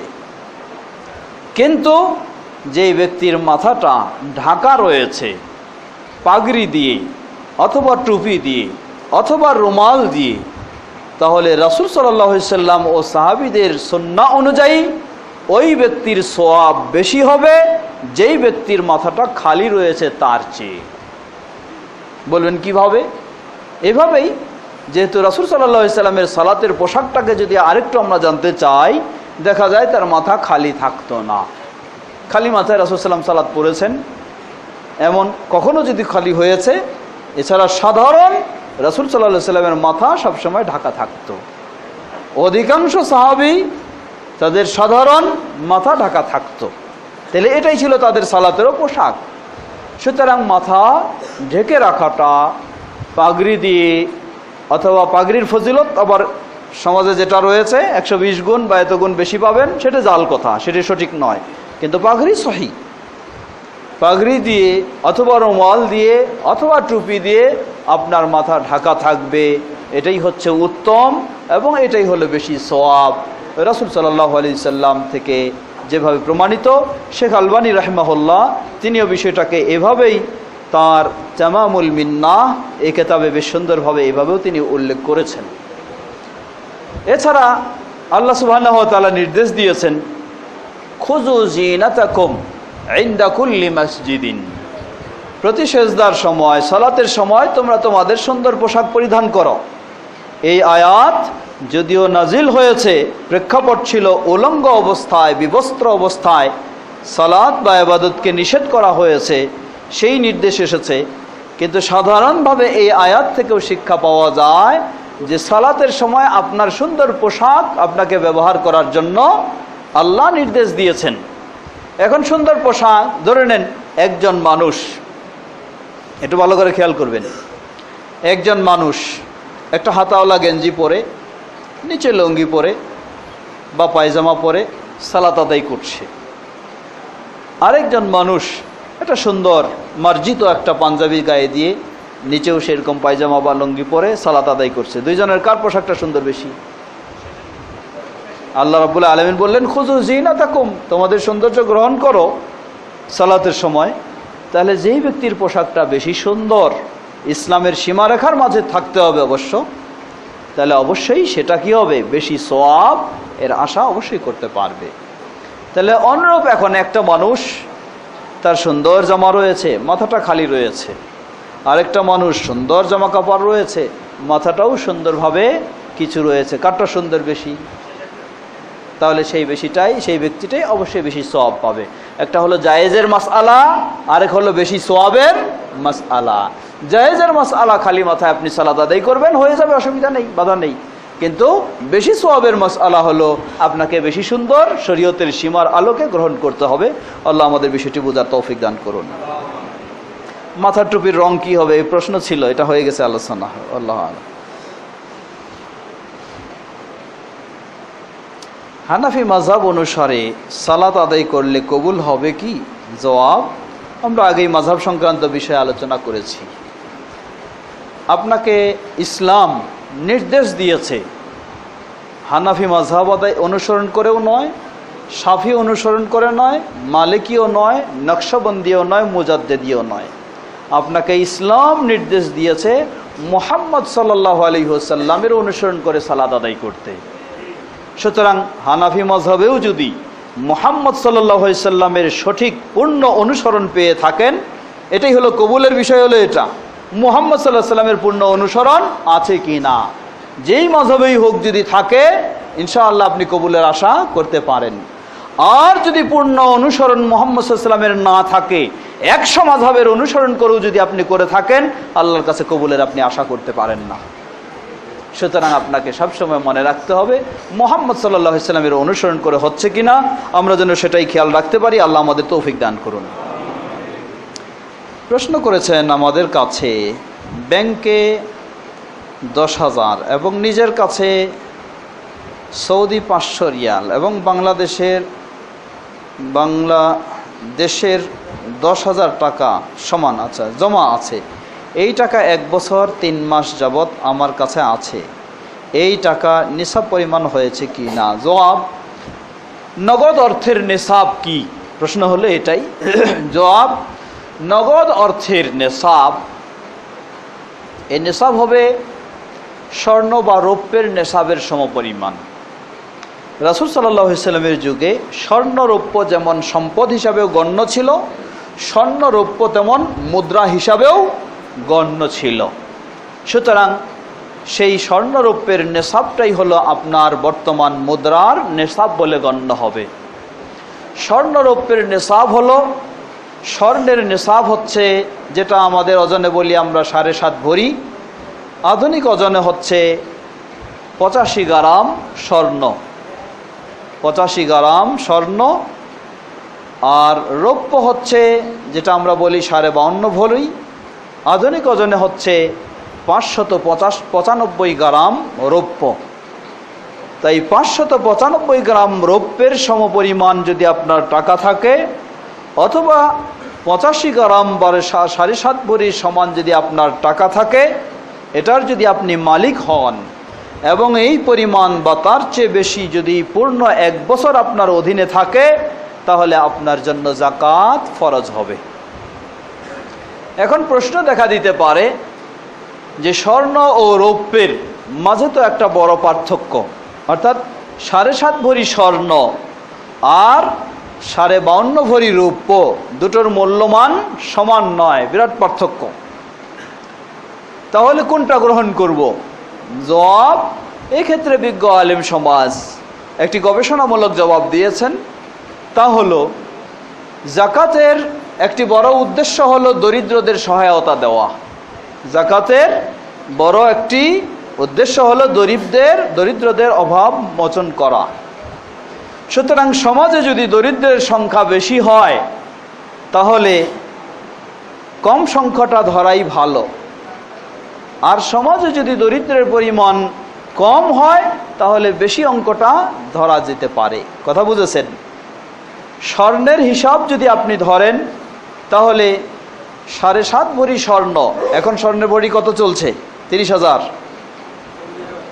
হ্যাঁ, বাড়ে গেছে আবার 42। আচ্ছা 40ই ধরলাম। 40-এ যদি ধরি, 4 × 7 = 28, প্রায় 3 লাখ, 3 লাখের মতো। হ্যাঁ, 3 লাখ। 7.5 ভরি হবে 3 লাখ টাকা। রৌপ্যের ভরি কত? 800 থেকে 1000, 1000 ধরি। 52 ভরি, এর মানে 52,000। আমার মনে হয় 1000-এর বেশি আছে, 2000 ছিল, কমে গেছে কিছুটা। হ্যাঁ, 1200, 1500 যদি ধরি, ধরে নেন 1500-এই ধরলাম। 1500-এ ধরলে প্রায় 70 থেকে 75,000। অর্থাৎ রৌপ্য 52.5 ভরি রৌপ্যকে যদি আপনি নেশাব ধরতে যান, তাহলে আপনার 70 থেকে 75,000 টাকা হয়, বেশি করে দাম ধরলেও। আর 7.5 ভরি যদি ধরতে যান স্বর্ণ, তাহলে হয় 3 লক্ষ। তাহলে 3 লক্ষ আর 75,000, দুইটার মাঝে তো বিশাল পার্থক্য। কোনটা এখন নেশাব গ্রহণ করব? এটারই কথা হলো, সমাজে যদি দরিদ্র মানুষ বেশি হয়, তাহলে তাদের যেন জাকাতটা দেওয়া যায়, এজন্য আমরা ধরব 75,000। অর্থাৎ 75,000 হলে জাকাত দাতা বেশি হবে, জাকাত দাতা বেশি হবে। আর যদি 3 লক্ষ ধরেন, তাহলে জাকাত দাতা কমে যাবে, সমাজের মানুষেরা কম পাবে। তাই নিয়ম হলো এটা এটা যেটা একটা ধরতে পারে, তবে এটা উত্তম আর কি। তাহলে আমরা বলবো, আপনি যে হিসাব দিয়েছেন, তাহলে রৌপ্যটাও ধরতে গেলে একজন ব্যক্তির কাছে যদি 75,000 টাকা থাকে সঞ্চিত বা তার চেয়ে বেশি, এবং পূর্ণ 1 বছর অতিক্রম হয়, সেটা থেকে সে কোনো গ্রহণ করেনি, এমনি তার চলছে, তাহলে তার জন্য জাকাত ফরজ হবে শতকরা 2.5 টাকা হিসাবে। 12 মাস পূর্ণ হয়ে গেলে তাকে বের করে দিতে হবে। আর যদি না হয়, এর নিচে হয়, অথবা 75,000 শুরু করেছিলেন, বছরের মাঝে এসে আপনার কাজে ব্যবহার হয়ে গেছে, অর্ধেক চলে গেছে, এখন আর নাই 75,000, তাহলে আপনার জন্য জাকাত ফরজ নয়। আল্লাহ তাআলা আলাম। প্রশ্ন করেছেন, আমি তারাবি 20 রাকাত পড়ি, কিন্তু বিতর সুন্নাহ মতে হয় না, বিধায় একা পড়লে জায়েজ হবে কি? আগে জবাব হয়ে গেছে, হ্যাঁ হবে। গরিব ও মিসকিনের হক জাকাত কি মসজিদ বা মসজিদ এর উন্নয়নের কাজে ব্যবহার করা যাবে? জবাব না। যতক্ষণ পর্যন্ত মসজিদের সহযোগিতা সাধারণ দান থেকে পাচ্ছেন, ততক্ষণ পর্যন্ত না। সাধারণভাবে এই জাকাত অর্থ মসজিদের জন্য নয়। প্রশ্ন করেছেন, আপনি জুমার খুতবায় নির্যাতিত মুসলিমদের জন্য দোয়া করেছেন, কিন্তু তাদের এই নির্যাতন থেকে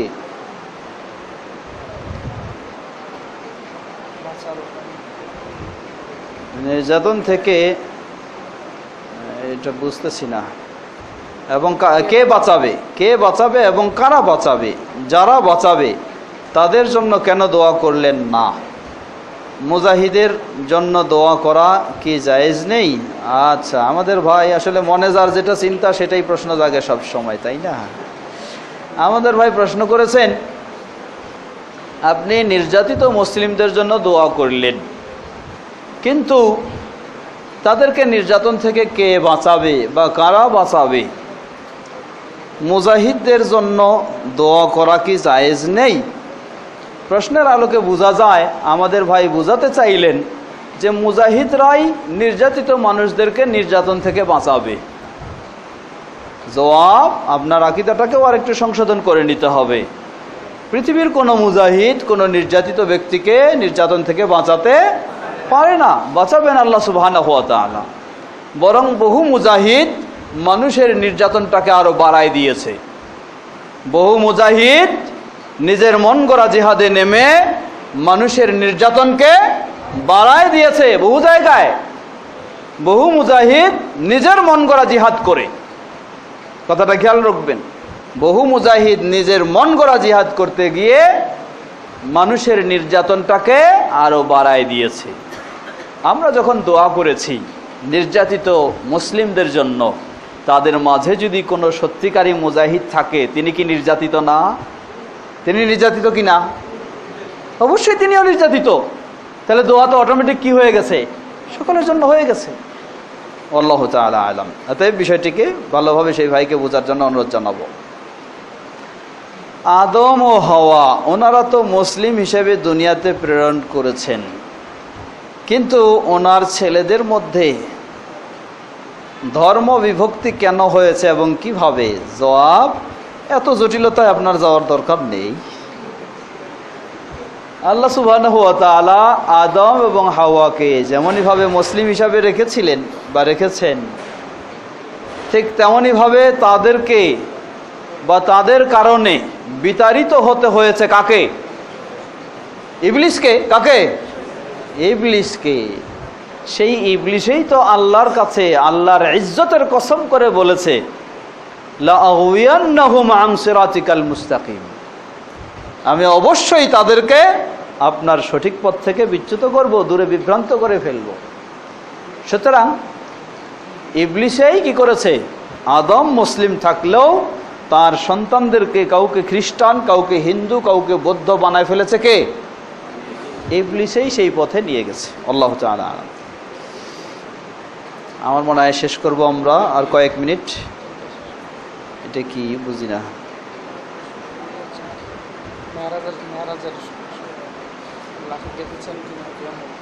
আল্লাহর কাছে, আচ্ছা, তো বলতে গিয়েছিলেন তখন তিনি পর্দার আড়ালে আল্লাহর সাথে সাক্ষাৎ কথা বলেন নাকি সরাসরি কথা বলেছেন? প্রশ্ন করেছেন মেরাজের সময় রাসূল সাল্লাল্লাহু আলাইহি সাল্লাম আল্লাহ সুবহানাহু ওয়া তাআলার কাছে যে কথা বলেন সেটি কি পর্দার আড়ালে না সরাসরি? জবাব, পর্দার আড়ালে। প্রশ্ন করেছেন রমাদানে কিয়ামুল লাইল এরপর বিতর ইমামের সাথে জামাতে পড়ার উত্তম না একাকী? জবাব হয়ে গেছে। দিবস পালন, যে কোনো দিবস পালন করা কি শিরক? শিরক হলে কেন শিরক? জবাব, যে কোনো দিবস পালন করা শিরকও হতে পারে, বেদাতও হতে পারে, গুনাহের কাজও হতে পারে, সবগুলি ঢালাওভাবে শিরক এমনটি নয়। যেমন ধরে নেন, কেউ নবী সাল্লাল্লাহু আলাইহি ওয়াসাল্লামের ওয়াফাত দিবস পালন করলো, এটা কি বলবেন? শিরক বলবেন? কেমনে শিরক? এটাকে বেদাত বলবেন। যে সবগুলি খালি শিরক শিরক করে চিল্লানো ঠিক নয়। প্রশ্ন করেছেন ইনশাআল্লাহ ওমরায় যাচ্ছি। আচ্ছা, ইনশাআল্লাহ আমি ওমরায় যাচ্ছি। ওমরা শুরু থেকে নিয়ত, তাওয়াফের শুরু, স্থান, নিয়ম জানাবেন। সুগন্ধি ব্যবহার করা যাবে কি না? দোয়া কবুলের স্থানগুলো জানাবেন। দোয়ার জায়গাগুলো বাংলায় দোয়া করা যাবে কি না? আমাদের ভাই ওমরায় যাবেন, তিনি কতগুলি জানতে চেয়েছেন, এই জন্য আমি পরামর্শ দিব আপনাকে।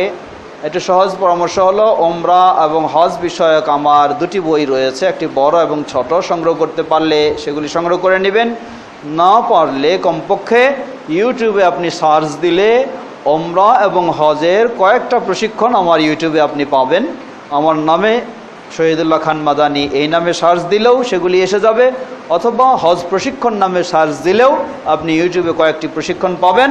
আপনি সেটি একটু মনোযোগ সহকারে শুনলে আপনার উমরার বিস্তারিত বিষয়গুলি সেখানে জানতে পারবেন। আল্লাহ আপনাকে সঠিকভাবে উমরা করার তৌফিক দান করুন ইনশাআল্লাহ। মোবাইল দিয়ে ছবি তোলা, ভিডিও তোলা হয়ে গেছে ইনশাআল্লাহ।